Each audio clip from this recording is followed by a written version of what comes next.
사랑의 아버지 하나님 감사합니다. 오늘도 제가 십자가 복음을 들고 이 자리에 섰습니다. 제가 주님께 들은 그대로 전할 수 있도록 인도하시고 또는 듣는 자가 주님께서 말씀하신 그대로 알아들을 수 있도록 그들에게 은혜를 내려주시옵소서. 모든 말씀 우리 주 예수 그리스도 이름으로 기도드리옵나이다. 아멘. 자, 그러면 처음 슬라이드 보겠습니다. 처음 슬라이드 본문 말씀 읽을 때 다 일어서 주시기 바랍니다. 다 일어서 주세요. 시편 12편 6절입니다. 여호와의 말씀은 정결한 말씀이니 흙 도가니에 7번 재련한 은이로다. 다 앉아서 주시기 바랍니다. 지난 2시간에 걸쳐서 성경 말씀을 하나님께서 직접 쓰셨다는 부인할 수 없는 그 증거들로 성경 전체에 철두철미하게 깊숙이 스며들어 있는 신비한 숫자의 디자인을 통해서 알아봤죠. 이렇듯 기묘하게 숫자로 디자인된 성경책은 지구상에 오직 하나밖에 없다고 했습니다. 외경을 비롯해서 인간이 쓴 글로 완성된 그 어떤 작품들 속에서도 이 숫자 디자인을 전혀 발견할 수 없었고, 성경은 철두철미하게 처음부터 끝까지 이 숫자 디자인으로 이루어져 있다고 했죠.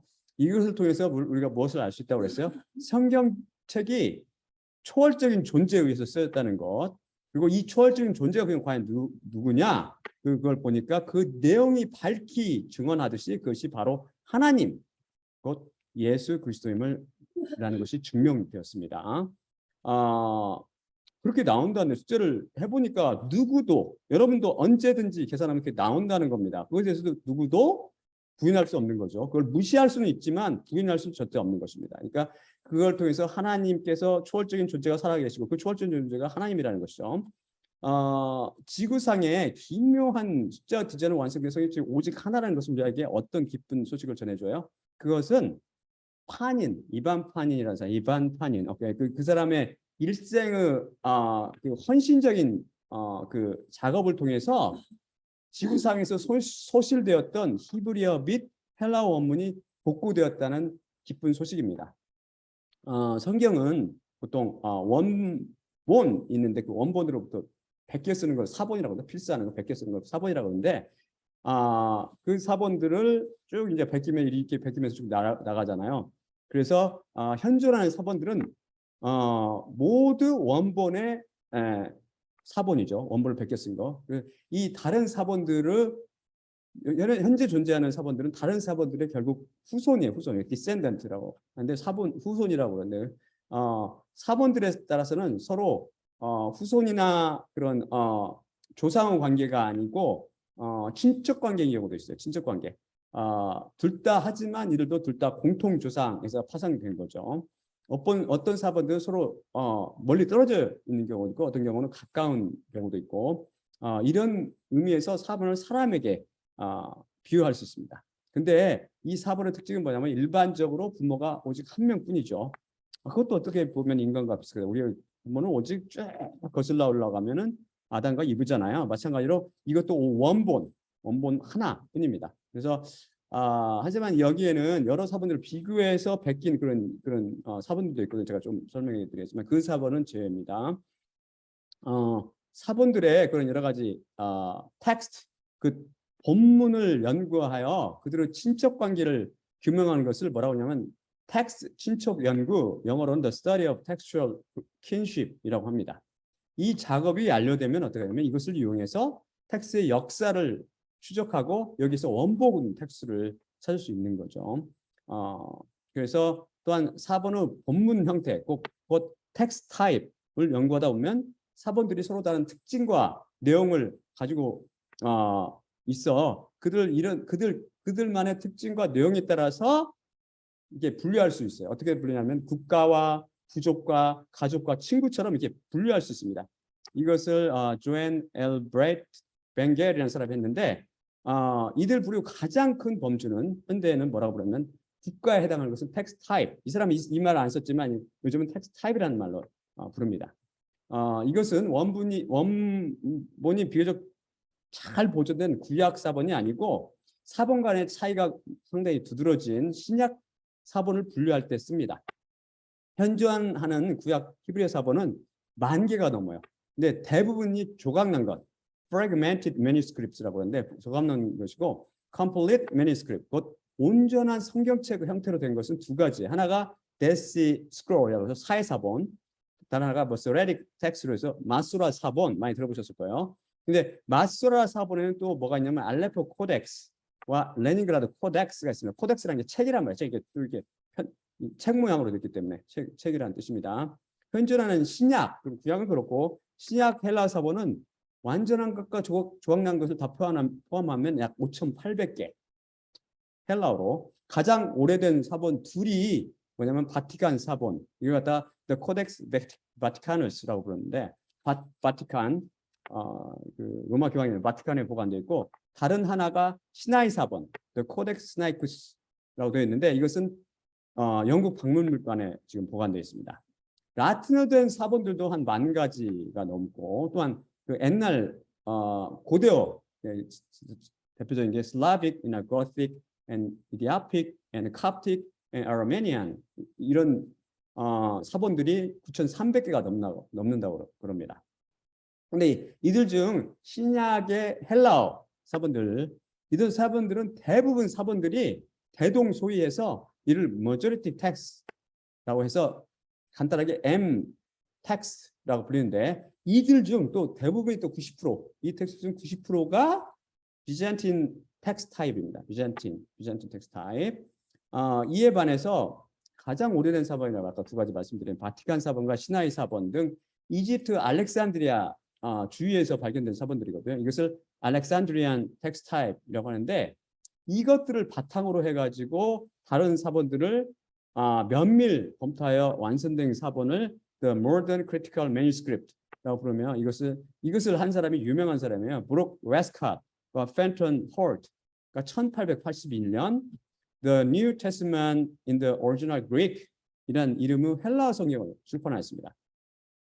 이 헬라어 성경은 저자 이름과 출판 연도를 따라서 웨스캇 홀트 1881 이렇게 흔히 부르거든요. 이게 킹 제임스 버전, 흠정역을 제외한 대부분의 현대, 여러분이 알고 있는 모든 현대, 우리 한글 성경도 포함해서 한글 성경들의 번역 성경들, 그 신약의 모체가 되는 이 성경입니다. 이게 헬라어 사본들은 이런 헬라어 사본들을 본문 비평하여서 편찬한 가장 최근의 네슬 알란드 28판인데 이것의 모체가 되기도 하죠. 보통 이제 헬라어 공부하는 사람들은 네슬 알란드 본과 저 경우는 에스커 홀트과 이제 이반판이 이렇게 원문이니까 이반판인 이게 하면서 비교하면서 공부하죠. 그래서 마지막 이게 두 가지, 둘째 majority M 타입, 그다음에 두 번째가 바로 이 알렉산드리안 타입, 두 번째 이 웨스캇 홀트가 만든 그 두 번째를 비롯한 그 타입, 그 세 번째가 바로 웨스턴, 세 번째 범주 캐테고리가 바로 웨스턴 텍스트 타입인데, 얘네들은 뭐냐면 이것들은 본문을 명확하게 하기 위해서 자기 마음대로 단어나 절 등을 바꾸거나 생략하거나 그렇게 삽입하거나 이렇게 한 타입입니다. 웨스턴 타입.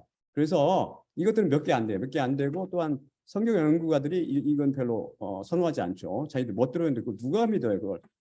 그런 타입이 있다는 것만 알고 계시면 됩니다. 그런데 여러분이 아는 그 흠정역 킹 제임스 버전, 그 헬라어본은 머저리티 텍스트 중에서 한 20개 정도, 20개 정도, 20개 몇 개, 그리고 마이너리티 텍스트 사본 중 일부를 바탕으로 완성된 특이한 것이죠.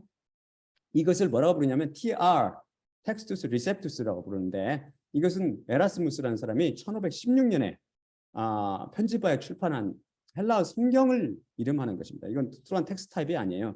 그걸 쭉 모아서 10대 승인해서 한 거죠. 그 후에 이 에라스무스가 이게 만든 이후에 수차례에 거쳐서 수정되었죠. 문제가 있으니까 계속 수정에 거듭했고, 이들은 어떤 믿음 안에 이걸 썼다고 편찬했다고 하냐면, 하나님께서 원본과 똑같은 사본을 보존하셨다라는 그런 믿음 하에서 편집해 출판했다고 주장하죠. 이들이 대표적인 성경들이 뭐가 있냐면, 여러분들이 아는 성경들이 있는지 모르겠어요. 틴데일 성경, 영어 성경들이죠. 다 틴데일 성경과 Bishop's Bible, The Bishop's Bible, 그죠? The Geneva Bible, 그리고 The 제일 유명한 게 The King James Bible.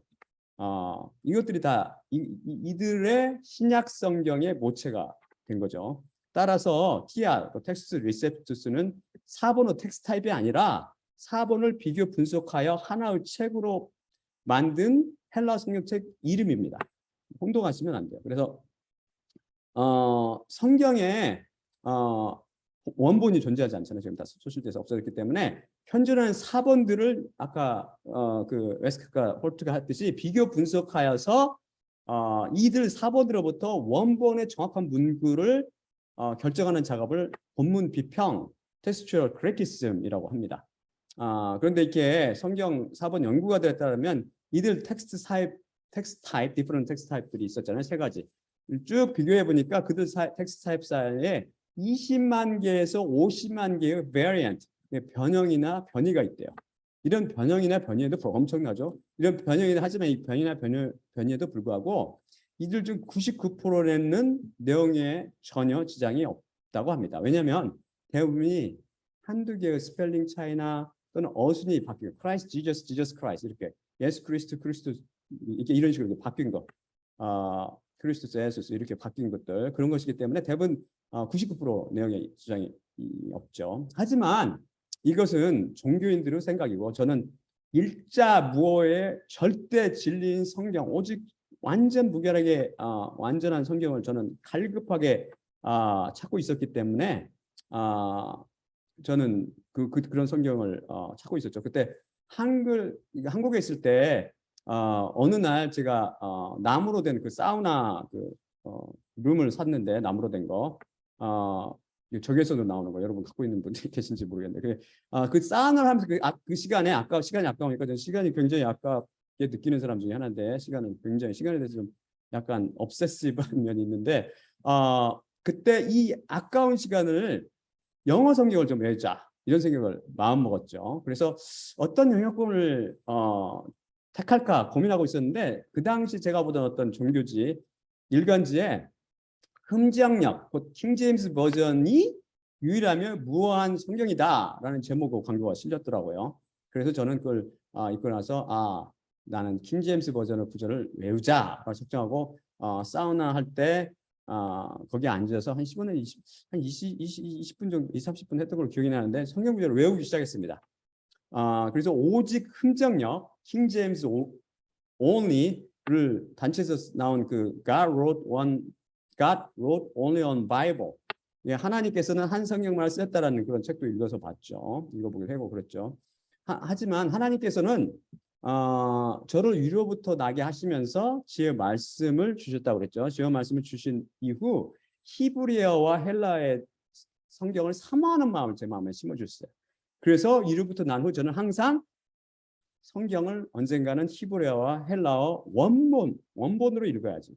헬라어로 읽어야지. 그런 소문 가운데 공부하고 있었던 터라 킹제임스 only에서 주장하는 것에는 전혀 동의하지 않았죠. 하지만 킹제임스 버전이 가장 올바른 영역 성경이고 또한 이들의 모체가 된 아까 지금 살펴본 TR, 텍스트 리셉투스가 올바른 헬라어 생경책이라고 믿고 웨스카드 앤드 홀트 이제 방금 살펴본 그 헬라어 성경은 좀 질이 낮은 헬라어 사본들을 짜깁게 한 책으로 믿고 있었죠.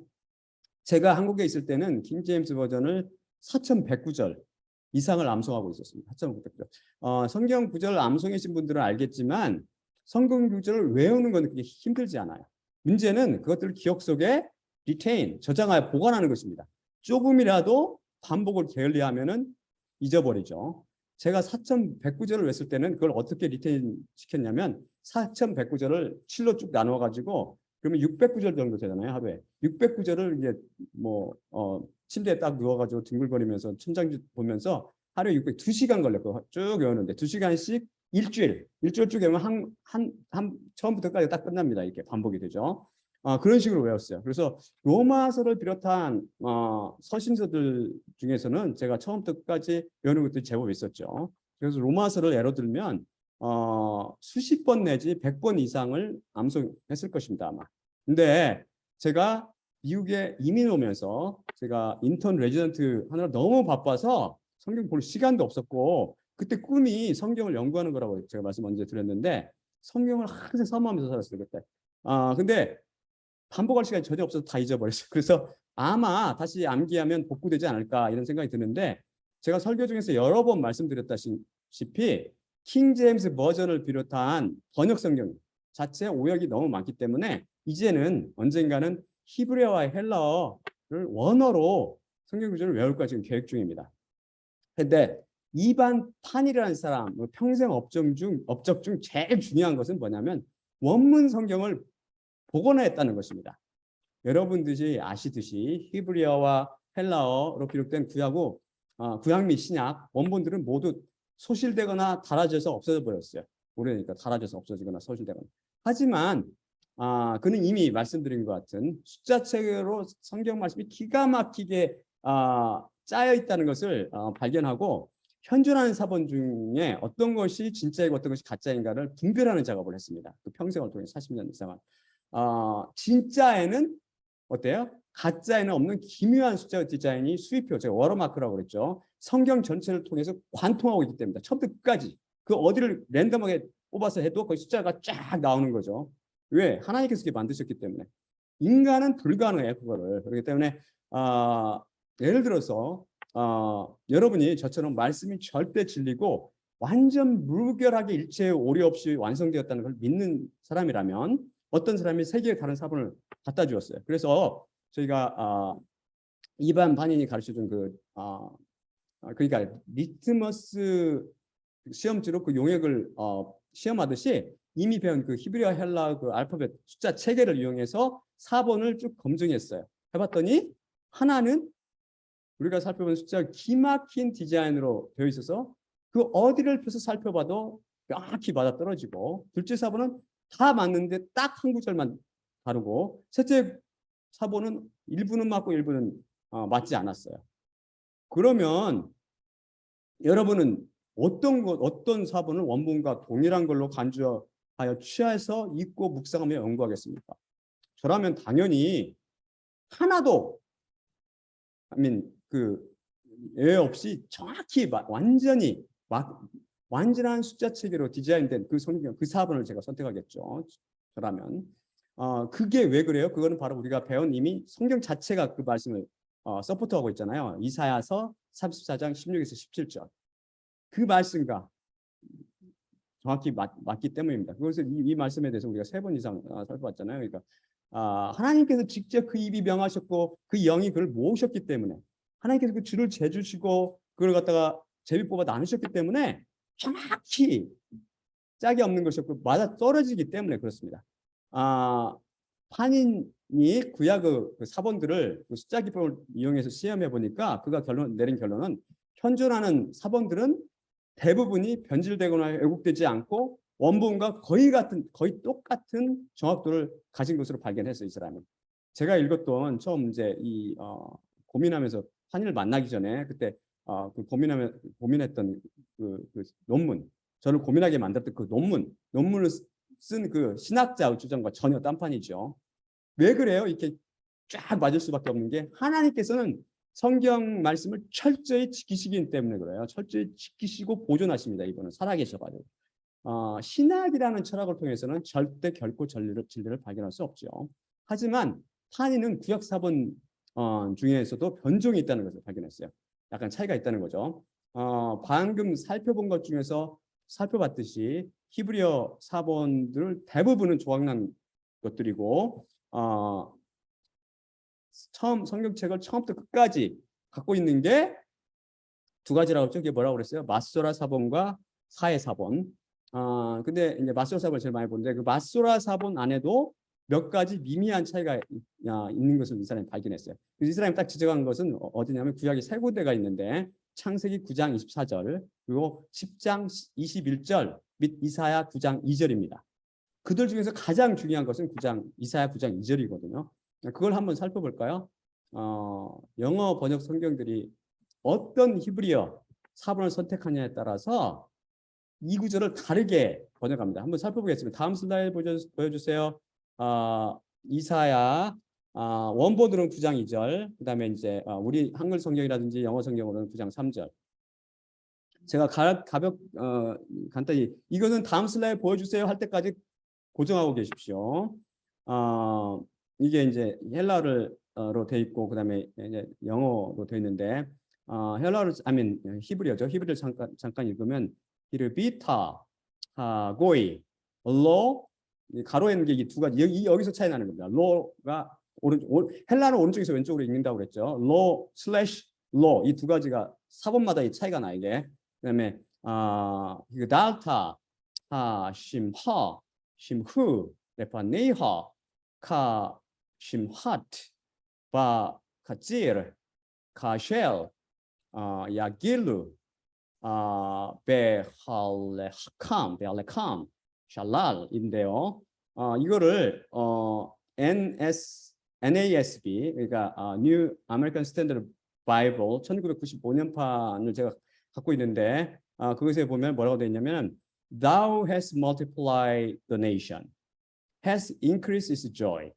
They joy before thee like to the joy in harvest, as men rejoice when they divide the spoil. 이렇게 되어 있고요. 킹 제임스 버전 잘 보세요. Thou hast multiplied the nation.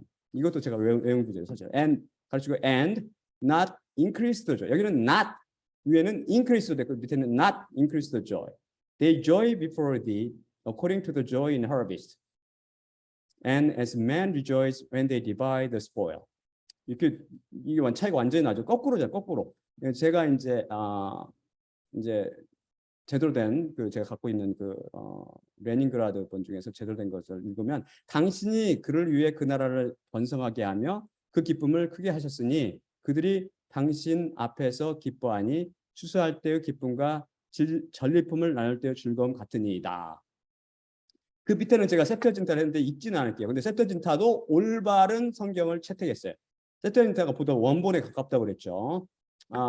근데 제가 설명해 드리겠습니다. 이게 히브리어를 간략히 설명해 드리면 히르비타는 라바 이 2인칭 히필 완료형인데 이거 뜻은 당신이 번성하게 했다 혹은 당신이 증가시켰다라는 뜻이고 다음에 하고이에서 하는 정관사 고이는 네이션 곧 나라는 뜻이며 그 다음이 문제입니다. 그 다음을 즉 괄호의 오른쪽에 있는 로 즉 not이나 no를 뜻하는 부정사로 기록한 사본들이 대부분이요. 안타깝게도 킹 제임스도 이 사본을 번역 사본으로 선택했죠. 반해서 NASB New American Standard Bible은 다른 사본을 선택했는데 이 사본은 이것을 즉 왼쪽 law 즉 for him 즉 그를 위해라고 기록하고 있습니다. 앞을 로와 뒤 로는 모두 히브리어 발음이 로로 똑같습니다. 똑같아요. 히브리 사람이 구분을 못해 이스라엘 사람이. 그래서 아마 제가 추정컨대 듣고 베껴 쓰는 과정에서 오류가 발생한 것으로 추정됩니다. 그런데 사본을 제대로 선택한 한글과 영어 등 모든 번역본들과 심지어 올바른 사본을 선택한 셉투아진타마저 이 로를 번역하지 않거나 잘못 번역했습니다. 다 오역한 것이죠. 로가 왜 여기 있는지, 왜 혹 이것이 누구를 가리키는지 전혀 모르기 때문입니다. 다음이 히그달타인데 이 히그달타는 가달 2인칭 단수 히필 완료형으로 당신이 증가시키다 혹은 당신이 크게 하다라는 뜻이며 삼하는 정관사 하와 삼하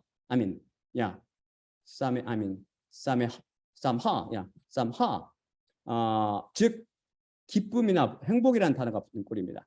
히브리어에서 추상명사에는 보통 정관사가 붙지 않거든요. 영어처럼. 이것은 포괄적이고 안 붙으면 포괄적이고 집합적이며 일반적인 용법으로 쓰이고 히브리어에서 여기에 정관사가 딱 붙으면 보다 특별하거나 뛰어난 품질을 가진 것을 의미할 때 씁니다. 따라서 여기서 기쁨이나 행복은 일반적인 것이 아닌 특별하고 뛰어난 품질을 가진 것을 의미합니다. 헬라어에서 추상명사의 정관사가 붙을 때의 용법과 매우 흡사합니다. 헬라어도 그렇거든요. 다음에 삼후는 방금 살펴본 삼하 그 동사형 사마하 아니면 사마흐의 3인칭 복수 완료형으로 그들이 기뻐하다라는 뜻이 됩니다. 다음에 레파네이하는 당신을 면전에서 그 당신 앞에서라는 뜻이고요. 다음에 베심 heart는 뭐뭐과 같은 뜻을 갖는 전치사 care 더하기 기쁨이나 행복을 뜻하는 단어 samha 심하. 그래서 사마라고 했나요 지금? 지금 심하의 구성형입니다. 다음에 베카찌르 마카찌르죠. 마카찌르는 뭐뭇의 때를 뜻하는 전치사 배에 정관사 하가 붙으면 어떻게 되면 바가 돼요. 바가. 바에다가 harvest 즉 추수를 뜻하는 가찌르가 합쳐진 형태로 추수 때라는 뜻입니다. 다음에 카쉘은 according as나 as 혹은 when 뜻이 있는데요. 이런 뜻들이 있는데 여기서는 as 즉 뭐뭐함 같이로 해석됩니다. 다음에 야길루는 rejoice 즉 즐거워하다의 뜻을 갖는 길 그 3인칭 복수 미활용으로 그들이 즐거워할 것이다 라는 뜻이 됩니다. 다음에 벨레캄은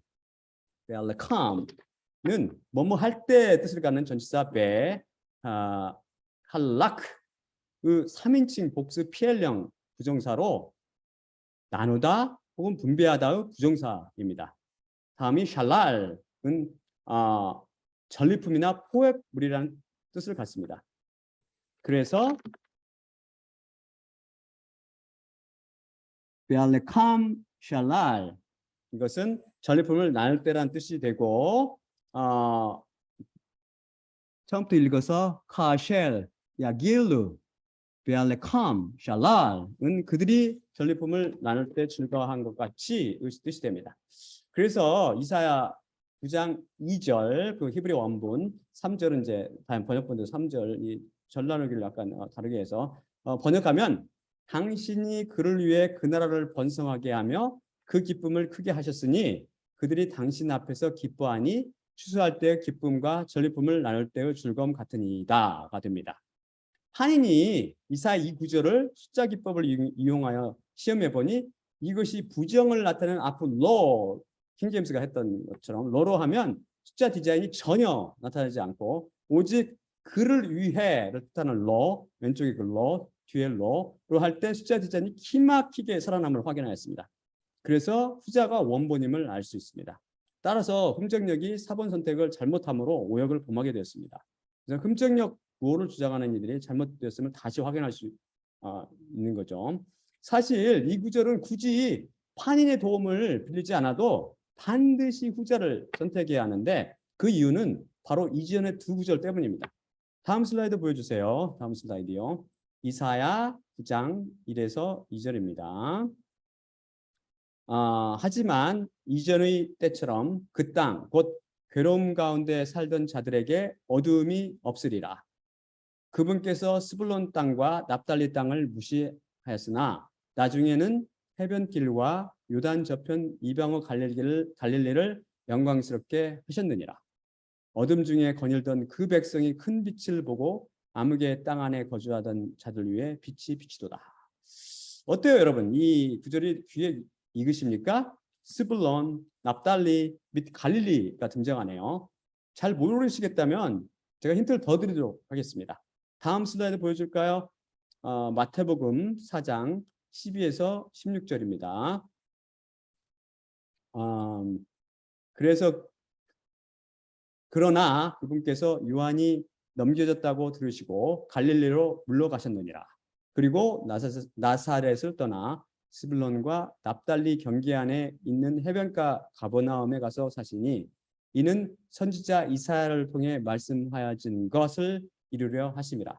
이르시되 지금 이사야 지금 이 말씀 하고 계시는 거죠. 스불론 땅과 납달리 땅과 요단 저편 해변길과 이방의 갈릴리여 어둠 안에 거주하던 그 백성이 큰 빛을 보았고 사망의 토지와 그늘 안에 거주하던 자들에게 빛이 떠올랐도다. 바로 이사야 9장 2에서 7절 히브리어 원문으로는 이사야 8장 23절에서 9장 6절은 명확히 메시아인 예수 그리스도께서 이 땅에 오심으로 사망의 땅 안에 살던 그 백성 곧 이스라엘이 빛이신 예수님을 통해 구원을 받을 것을 예언하고 있음을 이해할 수 있습니다. 이사야서의 하고의 곧 그 나라는 하나님의 나라를 이루는 하나님의 백성인 교회를 비유하고 있는 것이죠. 다음 슬라이드 보여주세요. 다음 슬라이드요. 따라서 이사야 9장 23절 곧 히브리어 원문으로 8장 23에서 9장 2절을 연결하면 다음과 같습니다. 하지만 이전의 때처럼 그 땅 곧 괴로움 가운데 살던 자들에게 어둠이 없으리라.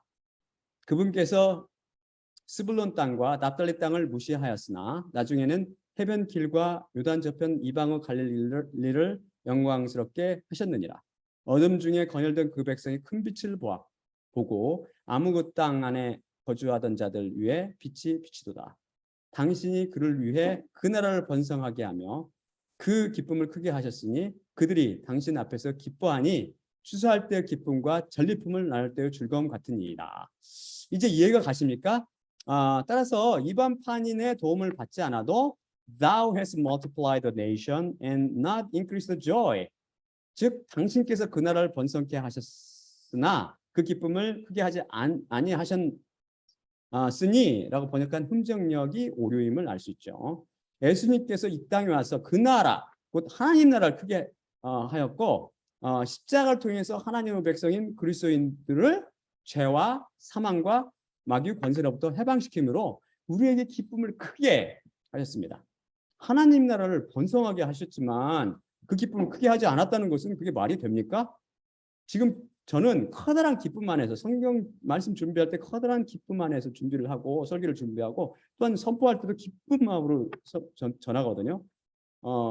그럼 모든 한글 한글 및 영역 성경과 셉트와 진타 조차 제대로 번역하지 못하는 로 그를 위해라는 뜻이에요. 히브리어로 그를 위해라는 게 무슨 뜻입니까? 이것은 바로 하나님께서 그 아들인 예수님을 위해라는 말입니다. 하나님께서는 바로 그 아들 예수 그리스도를 위해 하나님 나라를 크게 번성하게 하였고 그 기쁨을 크게 하셨습니다. 그 기쁨이라고 됐다죠. 정과자부터 그 기쁨은 자연인이 누리는 그 기쁨과 비교할 수 없는 특별하고 뛰어난 품질의 기쁨이죠. 오직 성령 안에 사는 사람만 만끽할 수 있는 그 기쁨입니다. 그래서 이사야는 여기서 law, 그를 위해라는 단어를 여기 썼고 또 하심하라고 정관사, 하를 기쁨이나 행복을 뜻하는 수상명사 심하의 일부러 붙인 것입니다. 정말 놀랍죠.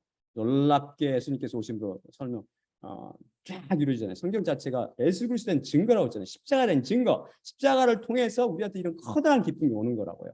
여기 킹제임스 버전을 했던 사람들은 그게 눈이 안 되는 거죠. 어두워서 그걸 못 본 거죠. 하지만 영적 눈이 열리지 않아서 이것을 보지 못하는 자연들에게 한인의 숫자 기법은 어떤 것이 원문인지를 명확히 가르쳐주는 거죠. 히브리어 원문들은 사실 유대 필사가들이 발명한 그 여러 가지 기법들이 있어요. 그것들에 있어 기가 막히게 보존되었습니다. 이것에 대해서는 제가 20년 전쯤 그 CTS 그 방송에서 강의한 것을 이렇게 올려놨죠. 제가 비디오 1편 오리 없는 절대 진리 성경이라는 그 편 한번 읽어보시면 제가 이거에 대해 설명한 구절이 나옵니다. 제가 한인에게 가장 고마워하는 것은 그를 통해서 구약의 히브리어 원문뿐만 아니라 그렇게 이견이 많았던 아까 엄청난 텍스트 타입이 3개나 있고 20만 원, 50만 개 그 베네트가 있는 그 헬라어 원문도 완전히 복구되었다는 것입니다. 제가 그 판인을 만나기 전에는 제가 아까 말씀드린 것 같이 흠정역의 신약 원문인 티아 텍스트 리셉투스가 헬라어 원문이라고 믿고 있었지만 이분을 만나고는 그 생각을 즉각 버려버렸어요. 내양은 내 음성을 들으며 이게 하나님의 음성이구나. 난 딱 알고 그냥 버렸죠. 이성적으로 판단할 때도 성령 안에 판단은 물론 그렇죠. 이성적으로 판단할 때도 하나는 숫자들 기법이 기가 막히게 맞는 본이고 하나는 전혀 맞고 안 맞고 막 이런 엉망인데 그 당연한 거 아니에요. 그래서 그분에 따르면은 그리고 또 내용도 그래. 제가 성경 안에서 내용을 살펴봐도 내용도 기가 막히게 이게 맞아요. 이분도 그 판인도 TR을 이 사람도 사실 훈정이하고 사랑했던 사람이라 TR을 통해서 이 숫자 기법을 쭉 적용해 보니까 맞지 않아서 아니 너무 많지 않았다는 거죠. 그에 따르면 웨스컷 홀트가 한 1881년판 그 헬라어 버전이 가장 원문에 가깝다고 이 사람은 주장하죠. 웨스컷과 할트라는 사람은 누구냐면 킹제임스 온리를 주장하는 사람들은 이 웨스컷과 홀트를 마귀처럼 취급해요. 마귀처럼. 성경을 심히 변질시키고 왜곡시켰다고 주장하는 사람들이죠. 그래서 왜냐하면 자기들이 신처럼 보시는 킹제임스 버전 그것도 신약의 번역의 모체가 되는 TR을 버려버리고 카톨릭 계통의 바티칸 사본이라든지 시나이 사본을 주된 텍스트로 삼았다는 그 이유 때문이죠. 하지만 저는 개인적으로 하나님께서 쓰신 원문은 카톨릭 사본도 아니고 머저리티 사본도 아니고 TR은 더더욱도 아닐 거라고 생각합니다. 하나님께서는 그런 종교에 바탕한 그런 사본을 통해서가 아니고 그리스도인들을 통해서 자신의 백성들을 통해서 그 성경 말씀을 보존시켜 가시는 거죠. 그래서 말세에 그리스도인 이반 판인을 통해서 원문을 복구시켰다고 저는 믿습니다. 판인은 스스로 기독교 어떤 종파에도 연루시키지 않았어요. 저처럼. 그리고 예수님을 주로 고백하며 하나님의 말씀을 연구하며 일생을 헌신하였습니다. 전형적인 그리스도인의 모습이죠. 혹시 흠정력이 절대 권유 성경이라고 믿고 계신 분이 있다면 그 생각을 바꾸셔야 합니다. 첫째, 그 이유는 번역본은 필연적으로 번역상 오류가 끼어듭니다. 왜냐하면 원어가 갖고 있는 의미를 번역을 통해서 100% 전달하는 것이 불가능하기 때문입니다. 제가 한 예를 들면 제가 킹제임스 버전 한글 번역을 2개 갖고 있거든요. 2개 갖고 있는데 이들 번역이 제가 비교하면 둘이 서로 달라요. 둘이. 그러면서 또 제가 킹제임스 버전을 보는 눈 보면서 이게 번역하는 것과 또 달라. 그러니까 이게 번역을 통해서는 번역본을 통해서는 절대 원본이 보존될 수 없는 거죠. 혹 제가 성령님의 지혜를 받는 제가 성경을 번역해서 성경 말씀을 번역해서 성경책을 낸다면 거기에 오류가 없을까요? 반드시 오류가 끼어듭니다. 미안하지만. 그래서 저는 이것이 두려워서 설교용이 아니면 설교할 때는 제가 다 이제 요새는 제가 다 100% 번역해서 제가 올리죠. 옛날에는 시간이 없어가지고 개혁성경을 주로 이게 했었는데 이제는 100% 제가 다 이 시간을 다 전신 투구해가지고 번역해서 올리죠, 제가. 그래서 이런 설교용이 아니면은 성경을 번역할 생각이 현재로는 없습니다. 나중에 이제 하나님께서 우성아 너 번역할래? 이렇게 할지 모르지만 현재는 번역할 생각이 없어요. 그래서 왜냐하면 두려워서 하나님의 말씀을 함부로 이렇게 번역하다 오역생기는 마음이 두려워요. 그래서 이게 가장 번역본이 갖는 커다란 문제죠. 바로 이 이유 때문에 제가 자주 원본을 들추는 것입니다. 그리고 둘째로 문제가 뭐냐면 번역한 사람들이 물과 성경으로 통해서 위로부터 나지 않았기 때문에 말씀을 보는 눈이 없어요. 그래서 말씀 이해하지 못하고 번역하는 거예요. 제가 여러 번 지적했잖아요. 저 설교를 통해서. 그리고 또한 번역한 사람들이 한 명이 번역한 게 아니라 킹제임스보다 엄청나게 많은 사람들이 번역했기 때문에 그들의 성경을 이해하는 수준들이 서로 다르죠. 서로 이제 맞춰봤다 하지만 그래도 그렇지 않죠. 그래서 오류가 쏟아지는 것입니다. 셋째로 방금 살펴본 것처럼 히브리어 헬라어 사본을 잘못 선택했어요. 그래서 제가 헬라어 볼 때는 거의 킹제임스 버전은 참조를 않죠. 약간씩 이렇게 보긴 하지만 번역에는 왜냐하면 헬라 사본 구약도 그렇지만 헬라어 사본도 잘못 선택했어요. 근데 구약에는 거의 차이가 없기 때문에 사본 간에 아까 거기 말한 3군데 정도밖에 차이가 없기 때문에 그건 그래서 흠정력의 문제는 너무나 많아서 제가 많은 설교를 제가 한 설교를 통해서 모든 번역 성경들이 잘못 번역했습니다라고 말하는 부분이 많을 거예요. 그건 무슨 뜻이냐면 킹제임스 버전도 포함해서입니다. 그러니까 거기는 킹제임스 버전도 잘못 번역한 거예요. 그래서 그 흠정력이 신약 그 헬라어 그 텍스트로 삼았던 게 뭐라고 그랬죠? TR 그러니까 에라스무스가 편찬한 그 TR이라고 그러죠. 텍스트 리셉투스. 근데 전에 내려오는 이야기에 따르면 에라스무스가 로만 캐톨릭 그 학자들보다 먼저 헬라어 그 성경을 출판하기 위해서 서두다가 요한계시록을 번역한 사본을 잘못 선택했어요. 그래서 쭉 번역하다 보니까 나중에 보니까 마지막 장에 누락된 거예요. missing, 없는 겁니다. 그래서 이 사람이 부랴부랴 급한 김에 라틴어 된 헬라어로 라틴어 번역한 게 바로 라틴 벌게이트라고 했잖아요. 그 벌게이트를 헬라어로 역번역했어요. 그래서 완성된 것이다. 그러니까 오류가 어떻게 없을 수가 있습니까? 이 사람들의 문제는 킹제임스 only를 주장한 사람들의 문제는 뭐냐면 킹제임스 버전이 뭐라고 실제 주장하냐면 헬라어 원문보다 더 정확하대요. 뛰어나면 오류가 없다고 주장합니다. 얼마나 인간이 상식을 갖고 있으면 그게 얼마나 논리적이고 비이성적인 주장이에요. 원문보다 번역본이 더 낫다고 주장하는 것은. 근데 그 사람들 꼭 그걸 믿어요. 안타깝게 영적인 차원이기 때문에 이렇게 눈이 가리면은 안 보이는 거잖아요. 다음 슬라이드 볼까요? 관심이 있으시면 분들, 그러면서 영어에 좀 편하신 분들은 이 책을 한번 읽어보세요. The King James Only Controversy라고 제임스 화이트라는 사람이 썼는데 이 사람도 신학자죠. 근데 이 사람이 쫙 분석해서 썼어요. 직접 제가 볼 때도 어그리하는. 관심 있는 분들은 킹제임스 버전에 빠져가서 헤어나지 못하신 분들은 이거 찾아서 읽어보세요. 비숍 바이블, 옛날에 비숍 바이블을 대치해서 영국 교회에서 공식적으로 채택되었다는 의미로 The Authorized Version이라고 부르는 흠정역은 킹제임스 버전 1611년에 처음 출판됐죠. 그 이후에 1629년, 1638년, 1762년, 1769년 판 등 5개의 다른 판본으로 출판되었습니다. 가장 일반적으로 여러분이 알고 있는 흠정역으로 인용되는 것은 마지막 판 1769년 판입니다. 왜 개정판이 나오죠? 오류가 있기 때문이잖아요. 오류가 없으면 왜 개정판이 나와요?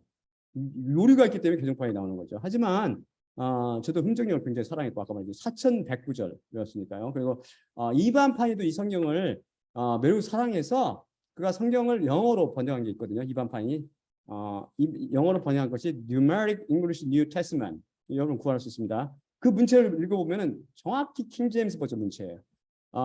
그래서 그가 헬라어 성경책인 스티아를 이용해서 숫자 기법을 시도했지만 그 사랑하니까 했지만 숫자들이 안 맞아서 이것을 원본이 아님을 다시 확인했죠. 저는 히브리어와 헬라어로 성경 구절을 해석해 드릴 때 뭐라고 그래요? 제가 사본이라고 불러요. 저는 원문이라고 말씀드립니다. 왜죠? 모두 판인, 이반 판인의 피와 땀, 곧 은을 흑도가니에 7번 재련한 그분의 일생의 헌신 때문입니다. 다음 슬라이드 볼까요? 10편, 12편, 6절입니다. 이것은 제가 좀 설명을 해드릴 테니까 다음 슬라이드 보여주세요 할 때까지 딱 슬라이드를 고정해 주십시오. 슬라이드를 고정해 주십시오. 10편, 12편, 6절입니다. 여호와의 말씀은 정결한 말씀이니 흑도가니에 7번 재련한 은이로다. 참고로 판인이 헬라어 사본들 중 원본을 찾아야 되는 기법을 하나 소개해 드리겠습니다.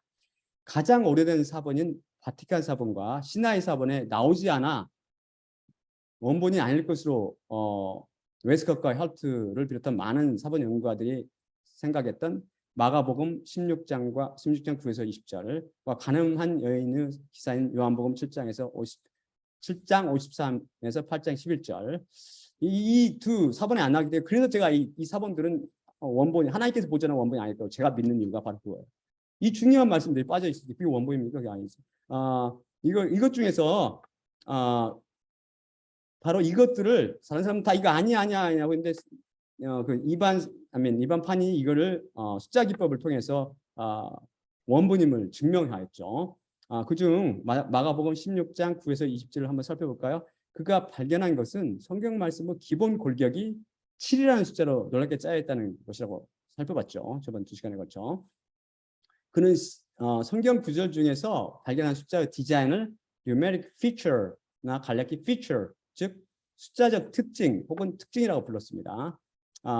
이 마가복음 16장 9에서 20절에 나오는 그 numeric feature를 살펴보면 특징 1은 마가복음의 마지막 12구절의 단어 수는 175개로 7 곱하기 25이고 특징 2는 vocabulary, 곧 어휘 수는 98개로 7 곱하기 14이며 특징 3은 명사는 21개로 7 곱하기 3이고 특징 4는 명사가 아닌 것의 어휘 수는 77개로 7 곱하기 11이며 특징 5는 21개의 명사 중 자음으로 시작하는 어휘는 14개로 7 곱하기 2이고 특징 6은 모음으로 시작하는 것은 7개로 7 곱하기 1개이며 특징 7은 98개 어휘의 알파벳 수는 553개로 7 곱하기 79이고 특징 8은 이 중 모음은 294개로 7 곱하기 42이며 특징 9는 자음은 259개로 7 곱하기 37이고 특징 10은 다른 폼, 곧 문법 형태는 133개로 7 곱하기 19이며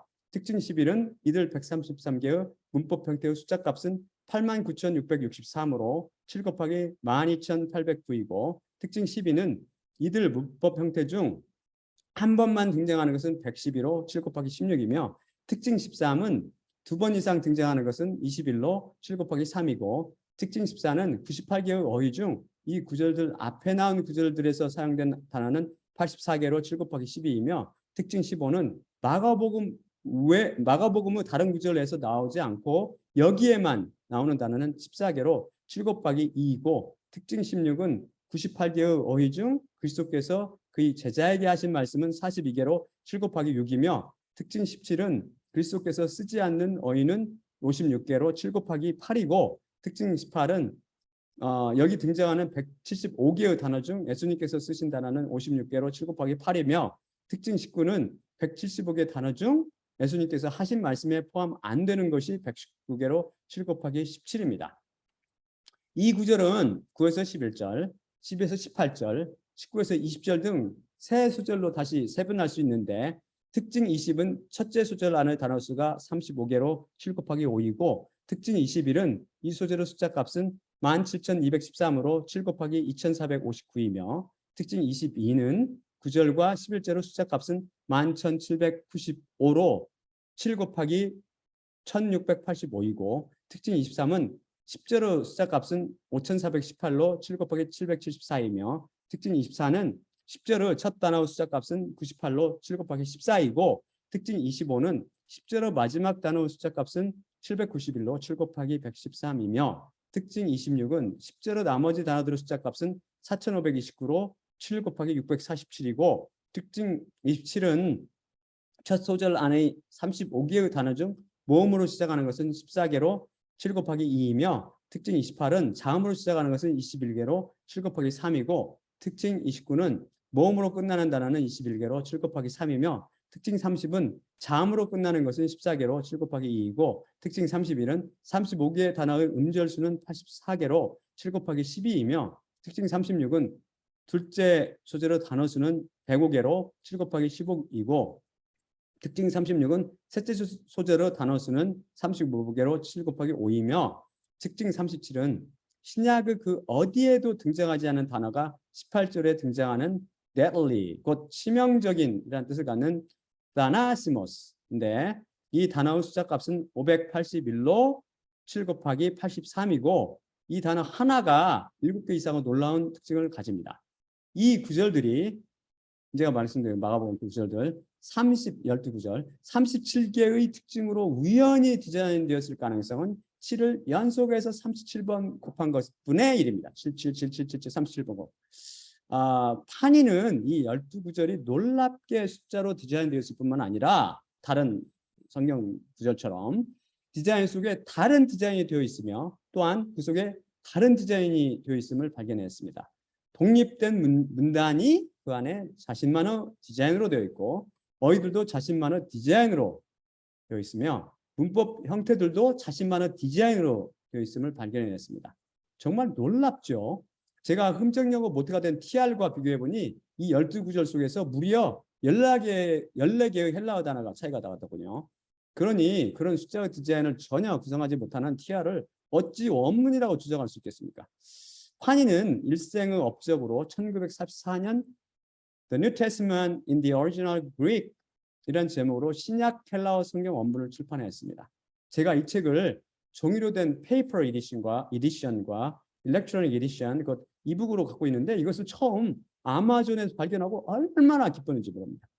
여러분이 진짜 히브리어와 헬라어 원문을 읽고 싶으시다면 히브리어는 이사야 9장 2절이 law, 즉 그를 위해로 되어 있는 것을 구하시고 헬라어는 판인의 헬라어 성경을 구하시면 됩니다. 계속해서 히브리어와 헬라어 원문을 통해 성경 속 비밀을 풀어가도록 하겠습니다. 자, 마지막으로 고린도전서 11장 11에서 23절을 읽고 마치겠습니다.